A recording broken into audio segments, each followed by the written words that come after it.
அலைக்கும் வரஹ்மத்துல்லாஹி வபரகாத்துஹு. சையதுனா ஸைத் பின் ஹாரிஸா ரதியல்லாஹு அன்ஹு, அப்துல்லாஹி பின் உமர் ரதியல்லாஹு அன்ஹுமா அவர்கள் கூறினார்கள், வளர்ப்பு புதல்வர்களை அவர்களுடைய சொந்த தந்தையுடன் சேர்த்தே அழையுங்கள், அதுவே அல்லாஹ்விடம் நீதியானது என்ற அத்தியாயம் 33 வசனம் 5 அருளப்படும் வரை நாங்கள் அல்லாஹுவின் தூதர் ஸல்லல்லாஹு அலைஹி வஸல்லம் அவர்களால் வளர்க்கப்பட்ட ஸைத் பின் ஹாரிஸா ரலியல்லாஹு அன்ஹு அவர்களை ஸைத் பின் முஹம்மதின் புதல்வர் ஸைத் என்றே அழைத்து வந்தோம். இந்த செய்தி ஸஹீஹ் முஸ்லிமில் 4808 என்ற எண்ணிலே பதிவு செய்யப்பட்டிருக்கிறது. மத்திய அரேபியாவின் நஜ்த் என்ற பகுதியில் உள்ள பழங்குடியினரின் உத்ரா கிளையில் ஸைத் பின் ஹாரிஸா ரலியல்லாஹு அன்ஹு அவர்கள் பிறந்தார்கள். இவர்களுடைய தந்தை பெயர் ஹாரிஸா என்று அழைக்கப்பட்டது. இளம் வயதில் தம்முடைய தாயாருடன் பாட்டனாரை காணச் சென்ற வழியில் இவர் ஒரு கூட்டத்தினரால் கடத்தி செல்லப்பட்டு 400 தீனார்களுக்கு அடிமையாக ஹக்கீம் இப்னு ஹிஷாம் அவர்களிடம் விற்கப்பட்டார்.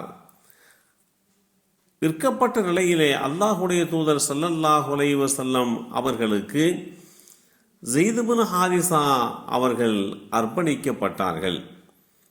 அல்லாஹுடைய தூதர் ஸல்லல்லாஹு அலைஹி வஸல்லம் அவர்கள் இந்த ஸைத் பின் ஹாரிஸா அவர்களை என்றைக்கு அவர்கள் தன்னிடம் அர்ப்பணிக்கப்பட்டார்களோ அன்றைக்கே சொன்னார்கள், நீ விடுதலை பெற்றுவிட்டாய், நீ விரும்பினால் இங்கே இருக்கலாம், இல்லை என்றால் உன்னுடைய பெற்றோரிடத்தில் செல்லலாம் என்று கூறினார்கள். ஆனால் இந்த ஸைத் பின் ஹாரிஸா ரலியல்லாஹு அன்ஹு அவர்கள் அல்லாஹுடைய தூதர் ஸல்லல்லாஹு அலைஹி வஸல்லம் அவர்களோடையே இருப்பதை தேர்ந்தெடுத்து கொண்டார். விடுதலை செய்யப்பட்ட அடிமைகளில் முதலாவதாக இஸ்லாத்தை ஏற்றுக்கொள்கின்ற பாக்கியம் பெற்றவர். இவருடைய பெற்றோர்கள் ஸைத் பின் ஹாரிஸா அவர்கள் முஹம்மது ஸல்லல்லாஹு அலைஹி வஸல்லம் இடத்தில் இருக்கிறார் என்பதை அறிந்து கொண்டு தன்னுடைய பிள்ளையை என்ன விலை கொடுத்தாவது மீட்டிச் செல்லலாம், திரும்ப அழைத்து செல்லலாம் என்று வருகிறார்கள். அப்படி வந்தபோது அல்லாஹுடைய தூதர் ஸல்லல்லாஹு அலைஹி வஸல்லம் அவர்கள் இவர்களை பார்த்து, நான் இப்போது உங்களுடைய மகன் ஸைத் பின் ஹாரிஸாவை அழைக்கிறேன், அவர் வந்து முடிவெடுத்து கொள்ளட்டும், அவர் விரும்பினால் அவரை நீங்கள் உங்களோடு அழைத்து செல்லுங்கள், இல்லாத பட்சத்தில் அவர் விருப்பப்படி அவரை விட்டு செல்லுங்கள் என்று கூறினார்கள். இந்த வேளையிலே ஸைத் பின் ஹாரிஸா ரலியல்லாஹு அன்ஹு அவர்கள் அழைக்கப்படுகிறார்கள். வந்திருக்கக்கூடிய இந்த இருவரும் யார் என்று அல்லாஹுடைய தூதர் ஸல்லல்லாஹு அலைஹி வஸல்லம் அவர்கள் கேட்டார்கள்.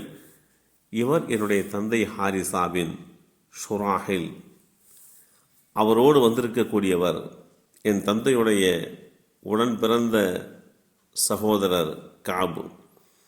உன்னை அழைத்து செல்ல வந்திருக்கிறார்கள், நீ விரும்பினால் அவர்களோடு செல்லலாம் அல்லது என்னுடனேயே தங்கிவிடலாம், தேர்ந்தெடுப்பது உன்னுடைய விருப்பம் என்று சொன்னபோது கொஞ்சம் கூட யோசிக்காமல் ஸைத் பின் ஹாரிஸா ரலியல்லாஹு அன்ஹு அவர்கள், என் தாய் தந்தை அவர்களை மீண்டும் அடைந்ததிலே நான் சந்தோஷப்படுகிறேன், இருந்த போதிலும் அல்லாஹுடைய தூதருடைய சமூகத்தை விட்டு விலகிச் செல்வதை நான் விரும்பவில்லை என்று தன்னை தேடி வந்த தந்தையிடத்திலே தன்னுடைய அன்பையும் பாசத்தையும் வெளிப்படுத்தி கொண்ட ஸைத் பின் ஹாரிஸா அவர்கள், நான் அல்லாஹுடைய தூதரோடையே இருந்து விடுகிறேன் என்று சொல்லி தன்னுடைய நிலைப்பாட்டை உறுதிப்படுத்தி கொண்டார்கள்.